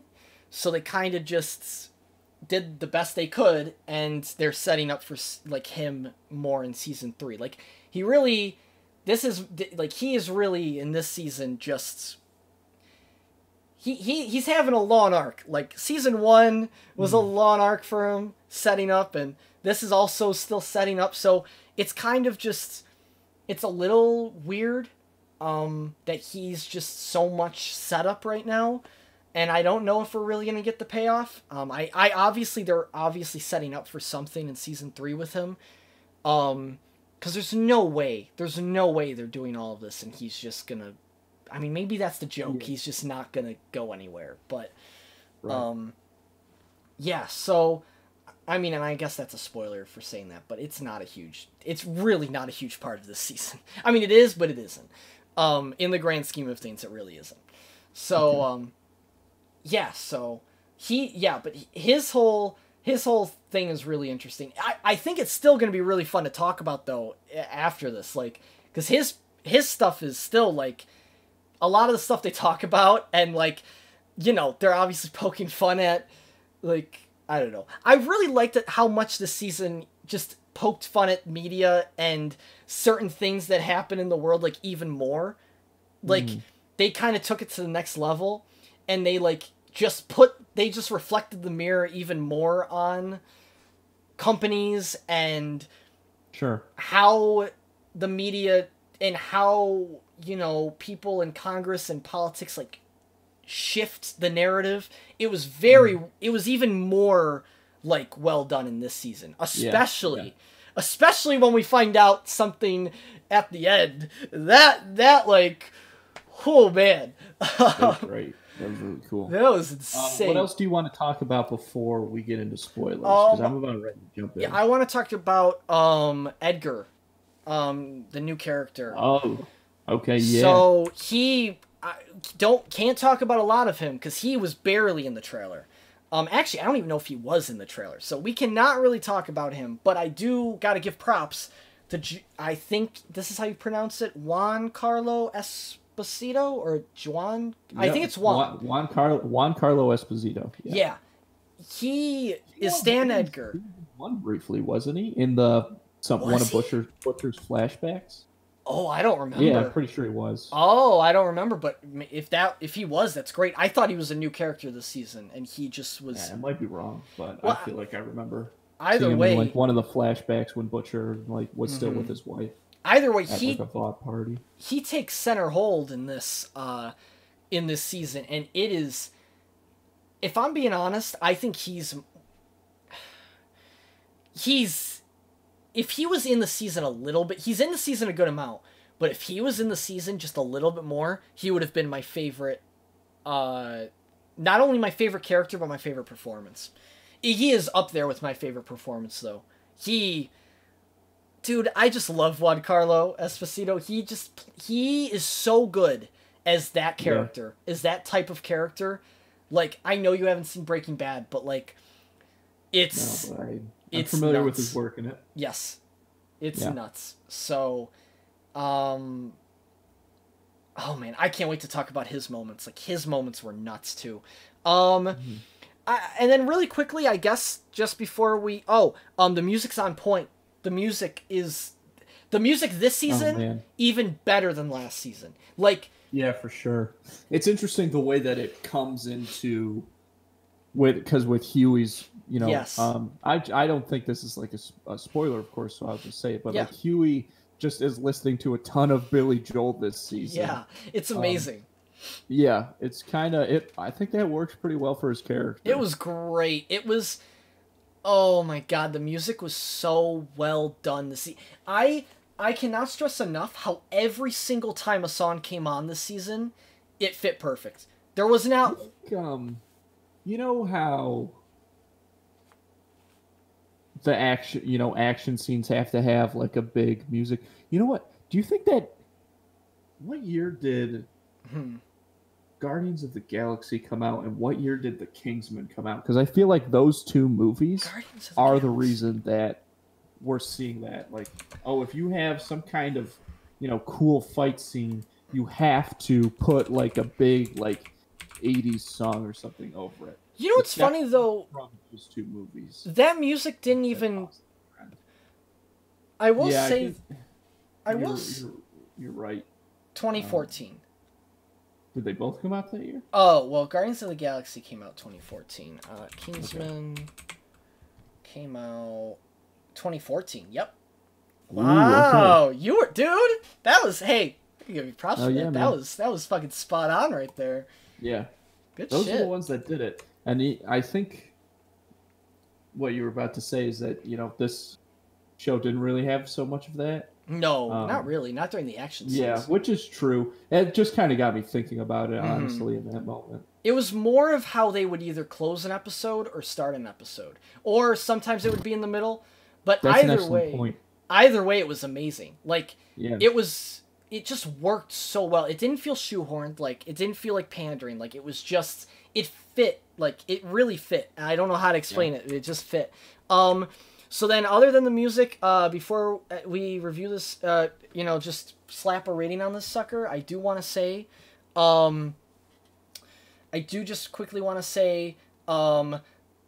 Jack Quaid kills it. I think he even does better this season. I like Erin Moriarty. I think everyone basically did better this season. And obviously, we didn't talk about Stormfront, but right, I want to say Aya Cash, or Aya Cash, I think it's Aya Cash, killed it. It's so hard to shout all of them out. Like Frenchie, Tomer Capon, or Capon. Oh, that's something I wanted to say. I'm kind of sick of this idea. I can't believe that it's such a part of this. I mean, maybe it's in the comics. I haven't read them, but I feel like this is a stereotype, a character type that has not been called out yet, really. Okay. And it's a French guy named Frenchie who's like a demolitions expert. No, that's definitely a thing. But it doesn't. Tomer Capone. Mm-hmm. The guy's a great actor. He does a great job. Yeah. But there's something about the idea of that like character type that kind of upsets me, because every other part of the show is so original, basically. Yeah. And that's just his one thing. And that, they obviously do a lot with it. Like, he obviously has, I think a big part of that is his backstory. And obviously, he's got his stuff with drugs. I was just going to say, I guess adds an element to that character or whatever. What they added this season with him was awesome. Like, it brought a lot more to his character. It absolutely did. But just like a French guy, what do we call him? Frenchie. Yeah, I know. Yeah. MM is good. MM is great too. Laz Alonso. Like, God, they shoved so much into the season, but it worked so damn well. And that's all I guess that's all I can say. There are a few issues I had with it. Can't really say much other than what I said before. It kind of just has to do with some writing and pacing. With how the season went. But yeah, I think that's all I have to say. Andrew, what would you rate this? I'm gonna give this season. This was tough, but I think what puts it over the edge for me is the performances and the sheer amount of character development that we get from basically the entire cast. Yeah. And the way that that's handled so well. I think that I am going to have to give this season... Oh, man, this is so tough. Yeah, it really is. I'm going to give it 9.5 juice boxes. Again, wow. And a big part of that is just Anthony Starr puts it over for me, man. Performance is unreal. It and is. I love what they did with his character, this season. Oh boy. I what was I Cannot gonna wait say? to get mad at you about Oh that. my god. We do the spoilers. Because I don't know what you're going to say, but I know it's going to be wrong.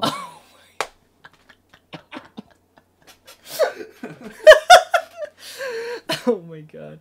I don't know what I'm rating this. I think I'm gonna rate this. I think I gave Boys Season 1 a 9 or a 9.5. Maybe I gave it a 10. I don't think I gave it a 10. I think I gave it like a 9. 8.5, maybe. 9 or 8.5. Yeah, whatever. I think I'm giving this season. I don't think this season is as clean as Season 1. That's my thing. Season 1 is so clean, it's just... There's no bad or slow part. Like, it's just... There's always something going, so Season 1 was just, like... Bam. Like, prime season. And this does so many great things, but it still just wasn't as clean. Or, like, it wasn't, like, as cleanly written or, like, concise as Season 1. And I know that's really hard for what they did with this season. But, with that being said, as amazing as this season is, that is a downside. So I am gonna give it, 8.5. I think 8.5 Wow. is... Because I think I gave The Boys Season 1 9. And you're saying this one did not live up? Not as much as Season 1, no. I think Season 1 is better. Full disagree. Yeah. I don't know. It's tough, man. I could even... And you know what? I could even make it a tied score. But I can't say one is better than the other. I don't know. Like, I know I just said that Season 1 is better. But, like, it's tough. Like, it's either... For me, it's either Season 1 is better by 0.5 point. Or they're both tied. And I honestly can't remember what I rated Boys Season 1. I either gave it an 8.5 or a 9. So, it's in that ballpark. And I don't think that's a terrible score. It's 8.5 or a 9. Here's one thing that I will say. Okay. And this season as a whole, I'm sure we can get into that. Well, I mean, I don't really want to get into that because we still have to do a spoiler part for this season. Yeah. But to compare the seasons quickly, in a very small way, very small way. Okay. The season finale of these two seasons. Season 1, obviously, we see that Homelander has a kid from Butcher's wife. Crazy reveal, right? Crazy reveal. Oh my gosh, what's going to happen next? Season finale of this season changed the world as a whole. And it changed the characters. It changed how they perceive things and how they're going to do things in the future. Yeah. I mean, that's just how the show's getting bigger. Like, that's where the show's going. It's going to keep getting bigger each season finale. Sure. Like, but I just mean, like, there was so much development throughout this season. It was a lot. It all kind of comes to a point in the season finale. And the characters are changed forever. But you know what's... Yeah. But you know what's crazy? Like, I might be crazy, but I still thought the season finale for season 1 was crazier.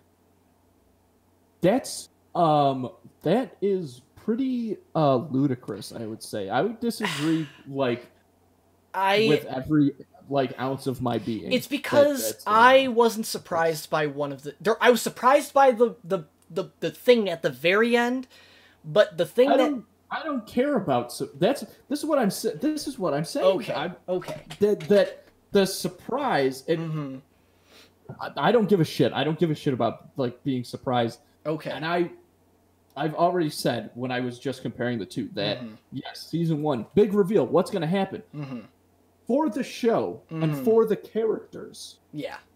What this season finale does, I'm talking not about the actions, but the implications. Implications, certainly the immediate results of their actions and the long-term results, the long-term implications, like you said, of their actions in the season finale. Yeah, no, that's true. It does set up a lot more, for sure.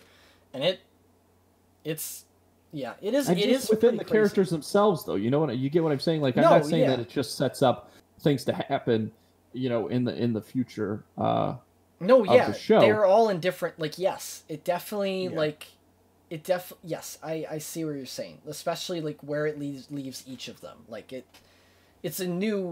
It's a lot more developed and yes, I understand what you're saying. I guess I don't know, but I see what you're saying, and that makes sense.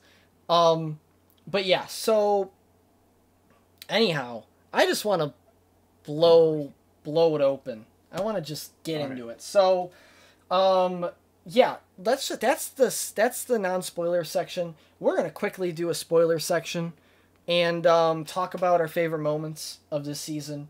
Maybe some things that we couldn't talk about in the non-spoiler section that we didn't care for or love. And yeah, that's what we're doing. So you have been warned. 3, 2, 1. Yeah, the main thing I was talking about with Homelander is I didn't love. In season 1, whenever Homelander was in the room, it was scary. It was terrifying. He was a fucking terrifying human being. And in this season, they just took, and I understand he still develops in some other areas, but they took the terrifying part of him kind of away. He never comes off to me. He's still he's still a terrible human. He's still a terrible person, but he never comes off to me as I'm fucking terrified of this guy right now. Okay, here's the thing about that. So the reason that Homelander is so scary, his presence is so scary in the first season, is because he is obviously the most powerful being on the planet. Yes. He's always in control. The reason that he's scary in this season is because he's losing control, Joe. He's a complete wild card now. All right, so it's a different kind of scary. It's not the kind of scary where, something is following you, it's not in your house, right? It's the type of scary where there's a guy with a fucking bomb jacket that just ran into your building, right? And you have no idea what's going to happen. That's true. It's off the hinges. It's a different kind of fear that's with him now. That's true. Homelander in this season is breaking. That's why he scares me now more than ever, because he obviously with Storm. What did I write? No. Oh. With the loss of Elizabeth Shue's character, yeah, in the last season, who really kind of kept would be able to seal up the cracks when they started to go. Doesn't have that now. He's completely cracking. Of and course. Then add Stormfront to that, where that's kind of like putting, duct tape on a leak in the Hoover Dam, right? Yeah. And then having that tape ripped off, of course, at the end of this season. I understand where you're coming from, and I agree. It's that's why it's tough for me. I understand like what they were doing, and I love that his character got a lot more development, and he's not just the like. He's not just like the god of the like right. He gets a lot more development this season, and I do like that. I like that they showed that because it makes sense and it works. The only thing that I was saying and that kind of disappointed me is I think we did lose a few moments this season where he didn't really have as much of his edge. And the main example that I can use is in the finale when he kind of just gets told off by Maeve and Starlight, and he just takes it and he can't do anything about it, and it just felt very, and obviously he's not going anywhere, but it didn't feel like Homelander like would like just take that. Like it just like I understand he loves being loved, and I understand like why like it makes sense that he wouldn't do anything, but this is kind of where it kind of gets into more like meta plot hole territory. I don't understand why he couldn't just fucking go to her, like literally he could have snapped his fingers and he could have killed her, and then nothing would have happened. Like, that video, there's no guarantee that it was going to get released after she died. So, like, it was not believable enough to me that he would just back down as easy as I thought it seemed he did. And I know it probably, like, that was the main point that I saw this season, where I was like, I don't think that would have happened. Because he was backed into a corner in season 1, and he fucking killed... what's her name? Like, no one expected that, because he fucking... That was the point where we were like, oh, Carl Urban has got him. He's got him. And then all of a sudden, he fucking just kills her because he doesn't give a fuck. He's the leader here. He's the boss. And now this season, he just loses it. And mainly at the end, he definitely has moments in this season where he is terrifying still, obviously. And he maintains that control as much as he can. And I like that his arc this season is him grappling with that control. And I agree with you on that. It's just at the very end, and I know, like, it probably won't matter in the grand scheme of things, because next season, I'm sure they'll develop it more. But at the very end, I just never saw Homelander's character taking that kind of a loss. I just thought that was a little... Right. Even with everything that happened... It seemed a little out of character for me. I hear you.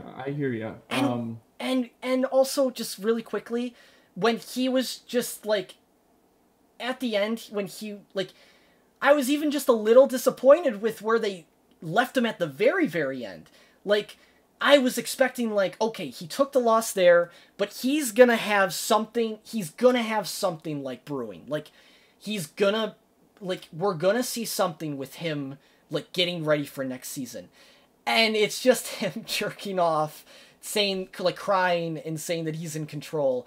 It just kind of came off as pathetic, and I never, even when he didn't seem in control this season, I never saw him as pathetic. I don't know. Maybe... Well, he's completely pathetic broken at this point now. Yeah. You know? Yeah.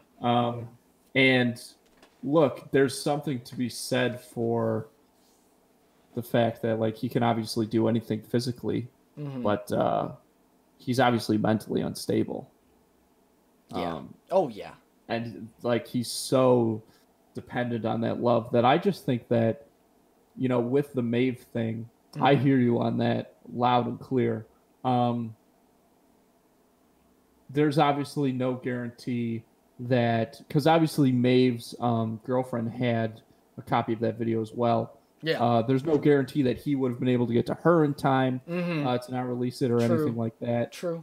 There's no guarantee that it wouldn't go out. And I think that the point is that's just... How much?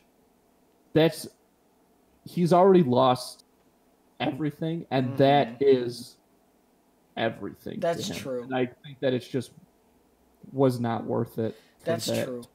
To risk the possibility of that happening. And that last moment is so amazing when they're in the woods, because he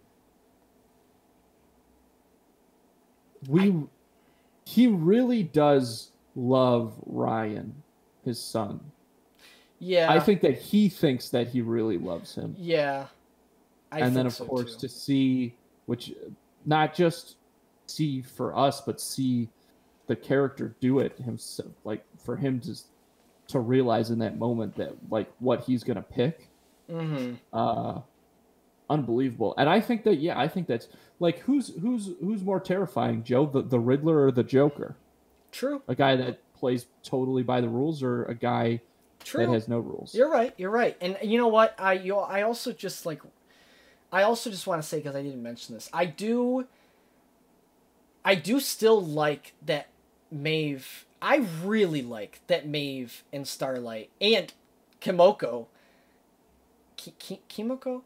They got their moment, and like that was awesome. That was the coolest thing ever. Yeah, they got their moment, and not only did they get their moment, like I'm really glad that Maeve like did get this victory on Homelander. Right. Even though I'm still like a little thrown off. I also need to put in perspective. I just watched the last 2 episodes an hour before recording. So, this is very fresh. So opinions will change. But I will say it's tough, because I also really did like that she got that moment of standing off, and like she got that victory. Like that was satisfying to see as well. So it's tough, because like on one hand, I don't like seeing Homelander completely broken, but on the other hand, now who knows what the fuck's gonna happen next season? Like this was him. Now he's broken. Like the whole season was him breaking, and now he's broken. Like this is now he's completely shattered. I think that last scene at the press conference, there's a realization of that, because he's obviously got to decide, because obviously we see it with his decision about Ryan, like the most important thing to Homelander is admiration. That's like the only nutrients that he's been given his entire life. And to get that, he kind of has to be, no matter how much he can, do whatever he wants, he still has to be under the thumb of this corporation. Yeah, and this is where I'm worried for next season. First off, I still will stand behind. I don't like how they left him. I don't like the woods. Take the woods out of it. Like that's fine. Like I understand, and that's okay. And I do like that. Like I do still like that. I just was like kind of like, it's just concerning, because now we're at this point where we get left off, and he's literally like just, I don't know, I just wanted to be left. I understand that he lost and he is broken and he's like just pathetic now, but I really just wanted to have like some kind of, I was just so curious if he was going to have something up his sleeve, and it just doesn't seem like that's the case right now. Well, here's the thing. He's a guy who doesn't need a plan. I just don't know. Do whatever he wants whenever he wants. But he can't anymore, and that's what I don't know how they're gonna get him if he decides, but he can if he ends up deciding that he doesn't want it. Yeah, you're right. Oh, I wonder if they go into some like Superman dictator kind of thing, because that's a thing that they do in those comics. That's like a multiverse like thing that they have done, and I think that could be cool. I could see that. Like, he just doesn't... Like, he just goes completely off the rails and doesn't care. Right. Ooh, that'd be crazy. That'd be nuts. We'll see. Yeah, we'll see. I mean, he's not going anywhere, and, I I'm still excited to see what happens next season, especially with what they showed. Like, whew, I guess let's talk about that too. There's so much to talk about. The Congresswoman, it was her? That's fucking crazy. That's pretty wild. Dude, and you know, I didn't get to watch this video, but there's a video I saw on YouTube when I just finished the season, and it said like all the foreshadowing of her being that, and I'm sure there's plenty of it in there. Like, I'm sure if you rewatch the season, like, you can just see snippets of like just stuff that like was like, oh, that makes sense. That's I gotta tell you, I didn't see that one coming at all. I didn't see that shit coming at all. I don't know what I thought. I was actually concerned because they actually didn't address it at all until the very, very end. And I was like, are they just not going to talk about who that was? Like, is that not coming back? And then that happens. And I was like, I thought it was actually going to be Edgar. I actually thought for some, like, I was like, because when Homelander or Storm, one of them said Edgar. And I was like, oh, it's going to be, that's actually, it could definitely be Edgar. I wonder what her full motivations are, though. I think her and Edgar are in on it for sure. I think I think this is when the messaging of the entire season really came. One of the messaging of the entire season really came to full effect for me. Was this is. What if he's her dad? I don't know about Edgar is that. her dad? I don't know about that. Could happen. I was thinking about that. I was saying the messaging of the season of this separate thought. Of like, it's just these people just do shit. Like it's they're just as much people who are on either side of the table are just as much in collaboration as they are in confrontation. Yeah. Like they can be against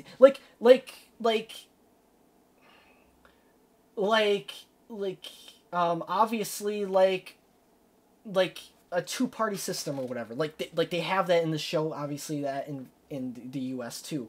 Like obviously they're opposing sides, opposing viewpoints, but like in some instances these people will work with each other in collaboration just as much as confrontation behind the scenes, because it's all about power. And that is bingo. It was and I wasn't getting that messaging like super hardcore this season, like a little bit this season. But right when that happened at the very, very end, and like you see like how she's literally on the completely different side, I was like, oh, like that was, I'm really glad that is how they ended it. Like, that was like not only powerful for what's to come, but powerful for the message that it's like telling about the world we live in, right? I thought that was really cool. I don't know. I may sound like I don't know. No, you don't have to put any asterisks on that, Joe. Yeah. Now you're thinking. I like it. One of the things that I was most excited for this season was because I knew that they were going to have Lamplighter on in this season. That was sick. And we heard a lot about Lamplighter last season and what he did to the woman, the CIA woman, what he did to her grandkids and stuff. Yeah. And I was also very excited when Sean Ashmore, when it was shown that he was going to be playing Lamplighter, because that guy's a good actor. Bobby Iceman in the X-Men movies, obviously. Yep. And I thought that everything that ended up with his character, again, there's all this kind of contrast between like what people think they are and what they become, and sort of, and then what they actually are and what they are become. And so just like with his character, obviously he was one of the 7. Now he is doing like this grunt work for Vought. Yeah. And the way that he again turned out, what happened when he kills himself in that room. Did not expect that. I didn't expect that either, but I love the moment leading up to it when it's all about like they took his statue. Well, it's not all about he took his statue down, but that kind of opens you up into like his thinking in that moment. Wow. Yeah. I love that because it's all about ego with like all these guys and except Annie. Annie is like obviously. She's like the one that we've like, and obviously Kimoko, but Kimoko really doesn't count as a Supe. Lamplighter was a huge addition. And you know what's funny? This sucks to say, but like I enjoyed, and I know they don't have to be compared necessarily, but like Lamplighter got less screen time than the Deep this season. Mm-hmm. And Lamplighter had a way more interesting arc than the Deep. But the thing is, Lamplighter was so much more interesting on screen. The thing is, Joe. Yeah. Lamplighter's arc was already done, basically. Yeah, I know. Yeah. It was already over. True. And the Deep is still obviously going. Yeah. It was just, but yeah, his whole, it was weird. I mean, it was really well done. Like his whole arc was very well done. That's like, yeah. I'm very, I wish, I don't know. I guess that was really the only way it could go. Oh my God, when Jack had to cut his hand off. I said Jack. Insane. That's his actor's name. Huey had to cut his hand off. That was wild. So crazy. Dude, wild. So, you know what? The thing, just while we're talking about gruesome stuff. Yeah.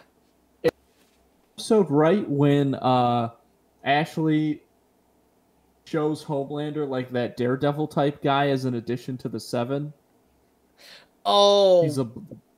And Homelander that was the first episode. Claps his ears. That was unbelievable. That was great. That was fucking insane. No, you know what the part that got me the most the entire season, one of them, was when Kimoko ripped the guy's face off.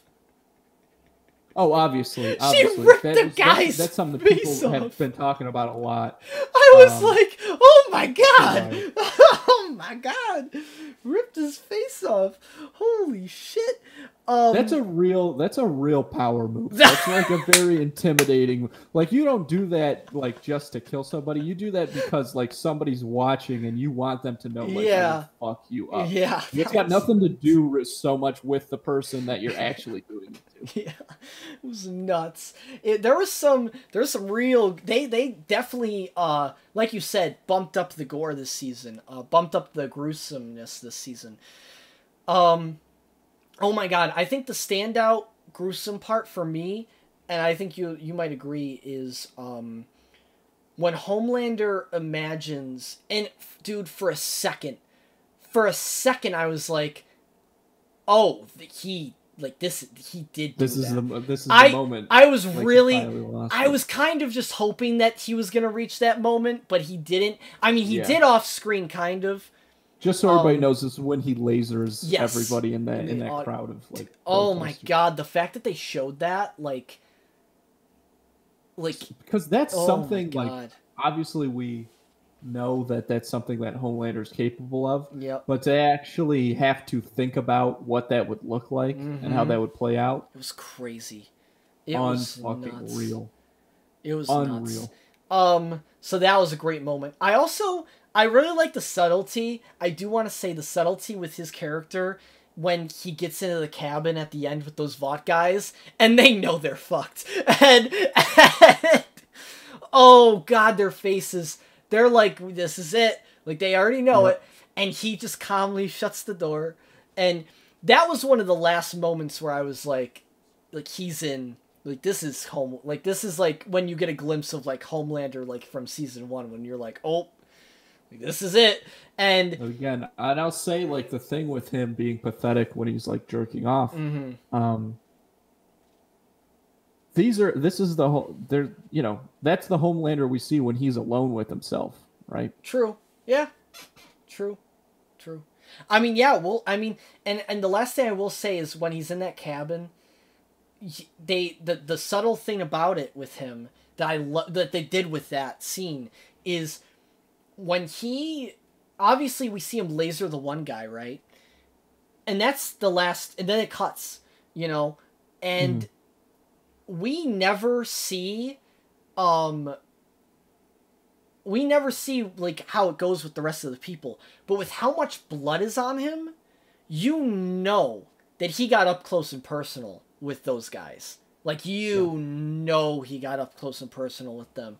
So it's just like, I just liked that subtlety, like that they didn't even have to show it. There. Yeah, right, subtext. So that was cool.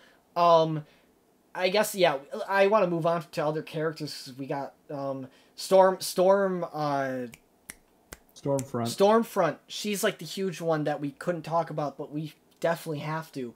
I did not see her. I gotta tell you, I did not see the whole Nazi thing coming. I didn't see any of that coming either. It was awesome. It was great. God, dude. I mean, we said it at the end right there, but Aya Cash, whatever. Aya Cash. So, holy crap, man. She nailed that. She played that role so well. I was so glad because I know she's had kind of just like small roles and stuff before this. Yeah. And so this was a huge opportunity for her. And she fucking nailed it. She really did. She really did nail it. There's a lot of elements to that character. Because obviously, the thing about, you could expand the show. You could expand this to the show as a whole. I'll just say this about her, but it applies to a lot of people, almost everybody. There's so many different levels to playing Stormfront because she's obviously hiding a ton of stuff. Like I said, that's kind of what's cool about the show as a whole. And it's like, you know, look at Queen Maeve's character. Like, the way that these actors are able to play these roles so well is because they're hiding so much, these characters. They have to play them in so many different ways. It's awesome. It is great. And she killed it. Like, yeah, the Nazi thing I did not see coming. I loved it. That was a complete left field. Like, that was nuts. It was great though. And it really, I mean, it really even hammered a lot of shit home. Like, what they're like going for, and like, you know, what the show like is like really going for this season with, like, you know, it's messages about the media and you know, political figures, corporations, and so that was really interesting. But yeah, dude, oh my god, it was so satisfying when she was getting the shit kicked out of her by Maeve. That was awesome. It was fucking incredible. It was so good. And then I guess we'll talk about, when she punched the girl's brother in that flashback, that was one of the more gruesome things too. His face, that was crazy. I was like, oh my fucking god. Like, that is... Also, like, I'm so glad, like, I'm glad A-Train was like, fuck that Nazi bitch. Like, like, fuck her. Like, that was... A-Train had a decent redemption. He wasn't in it that much, but he had a decent redemption arc. I wouldn't call it redemption in the slightest, because everything he did was still in his own personal interest. True. You're right. True. Yeah, that's very true. Yeah, and then obviously, the one thing that I knew was going to happen, I didn't want it to happen, but I saw it coming, is right when Butcher is wailing on Stormfront, trying to get her off his wife.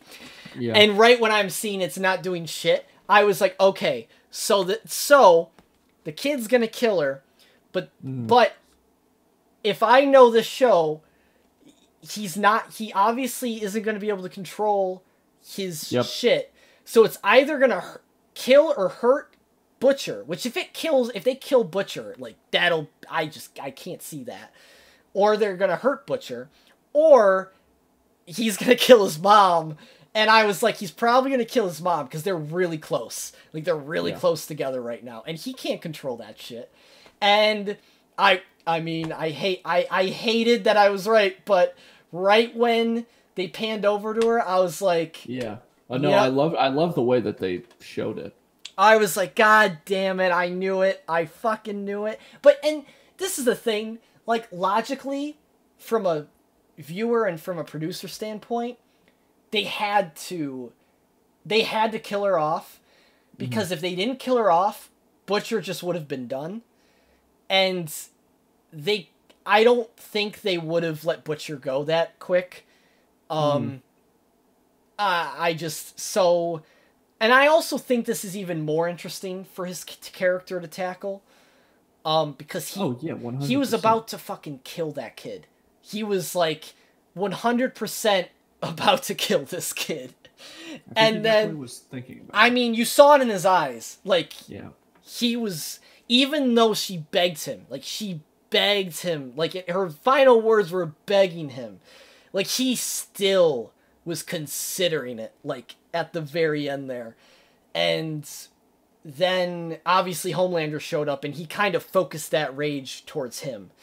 Right. And, yeah, it's crazy, man. It's crazy. So that was nuts. There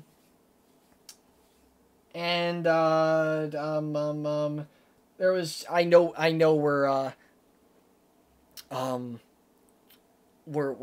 we're reaching it here. There's just a couple. There's a couple more things.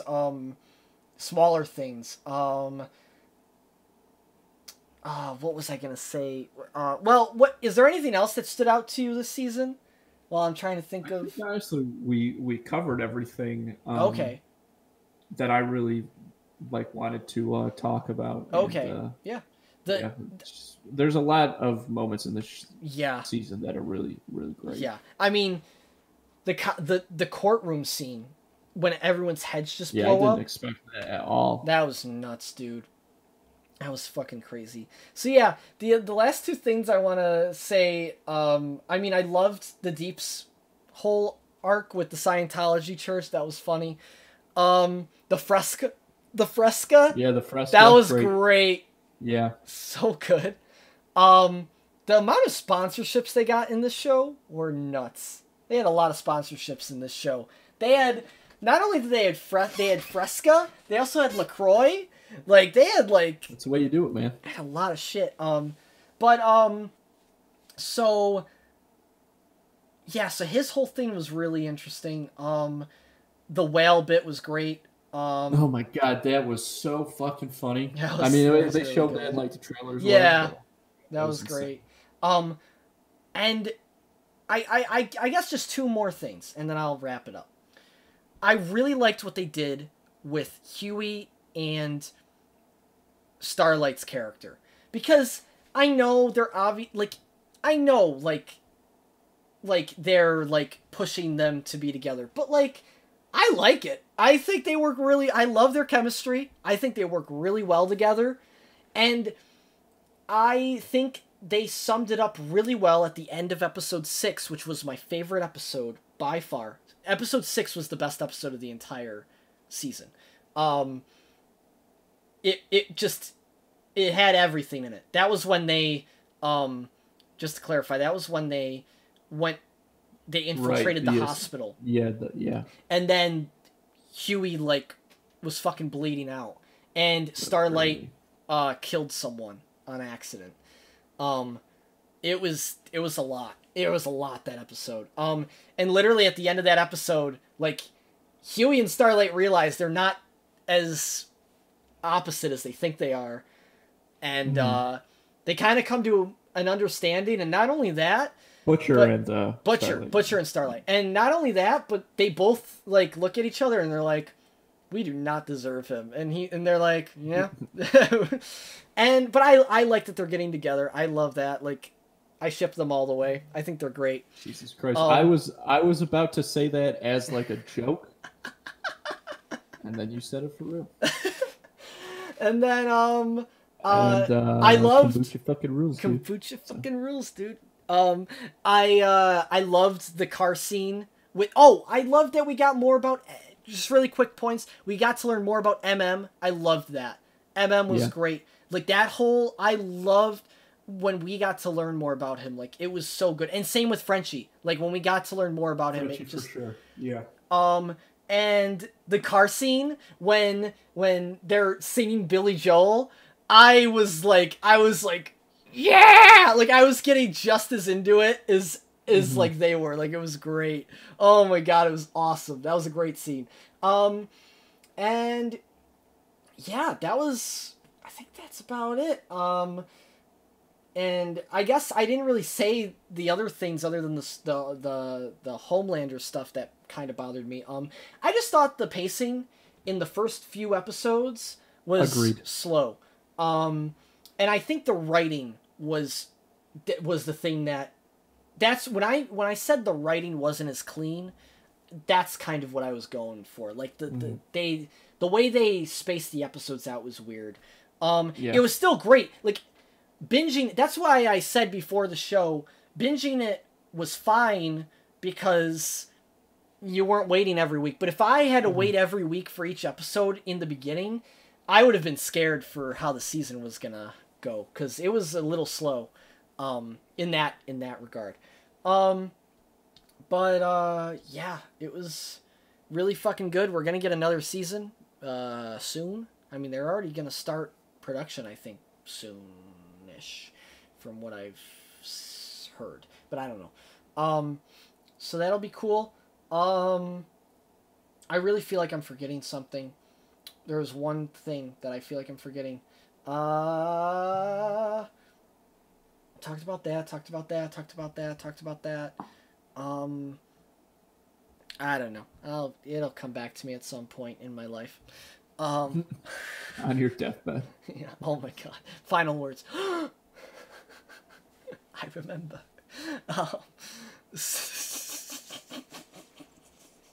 Oh no. If you're watching the show, you can see the fucking look that Andrew's giving me right now. I'm not giving you any. Oh my god, you're just like the... I wasn't. Now I kind of am. Now I can feel myself like starting to, but I was not before. Yeah, so, yeah, The Boys Season 2. Definitely check it out. I mean, we just spoiled it for you if you haven't seen it. You definitely should still see it. I mean, you're gonna know... I mean, it's definitely gonna ruin it a little bit, because you know a lot, but still really good. Still really good. And, yeah, let's, yeah, I think that's all we got this week. I'm really bummed I can't remember what I was gonna say, because... it's gonna bother me for like the rest of my life. But that's fine. So anyway, yeah, that's the episode this week, everybody. Thanks for joining us for the Boys special. We'll have another episode, you know. Well, I think we've done a few special episodes, so we're gonna have more of a. We'll definitely bring the throwback back next episode, because. Gotta love those throwbacks. I'm excited to get into those because we still got plenty to get through. Yeah, got some exciting stuff coming up. As I always say, follow our socials on Instagram at film_juice, also on Twitter at filmjuicepod.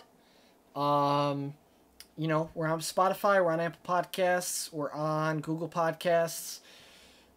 Podbean, basically anywhere where you can listen to podcasts, we're there. And yeah, check out the videos where you can see our faces on YouTube. Missing a lot if you aren't watching those. Yeah,